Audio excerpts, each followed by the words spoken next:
என் இனிய மூமீனான உறவுகளே, அஸ்ஸலாமு அலைக்கும் வரஹ்மத்துல்லாஹி வபரகாத்து.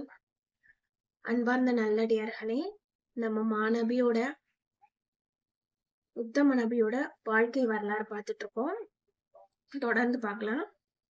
இன்னும் சில பேருடைய கருத்து என்னன்னா, அப்துல் முத்தலிப் தன் பிள்ளைகளுடைய பேர் எல்லாத்தையும் ஒரு அம்புல எழுதி ஹுபுல் சிலையுடைய தலைமை பூசாரி கிட்ட அந்த அம்பை கொடுத்திருக்காங்க. அப்ப அந்த அம்ப அந்த பூசாரி எடுக்கும் பொழுது அப்துல்லான்னு பெயர் வந்திருக்கு. உடனே அப்துல் முத்தலிப் அப்துல்லாவை கூட்டிட்டு காபா கிட்ட போய் பலியிடுறதுக்காக இருக்காங்க. அப்பொழுது குறைஷியர்கள் எல்லாரும் தடுத்தாங்க. குறிப்பா மக்ஜூம் கிளையினர், அப்துல்லாவுடைய தாய் மாமன்கள் மற்றும் அப்துல்லாவுடைய சகோதரர் அப்துலிப், இவங்க எல்லாம் தடுக்கிறாங்க. அப்ப அப்துல் முத்தலிப் உடனே அப்ப நான் என்னதான் செய்யறது அப்படின்னு கேட்கும் பொழுது, போய் மறுபடியும் குறிப்பார்க்கிற பெண்ணிடத்துல கேளுங்க அப்படின்னு சொல்லப்படுது.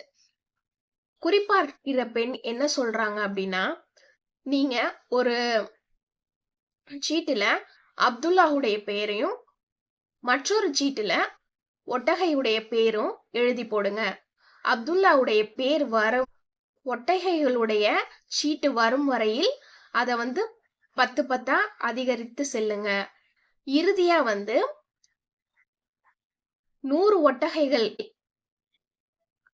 அப்படின்ற சீட்டு வருது அப்துல்லாஹ்க்கு பதிலா.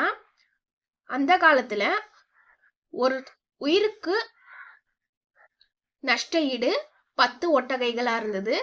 இப்பொழுது ஒரு உயிருக்கு 100 ஒட்டகைகள் அப்படின்னு வந்துச்சு. இதை இஸ்லாமும் ஆதரிக்குது.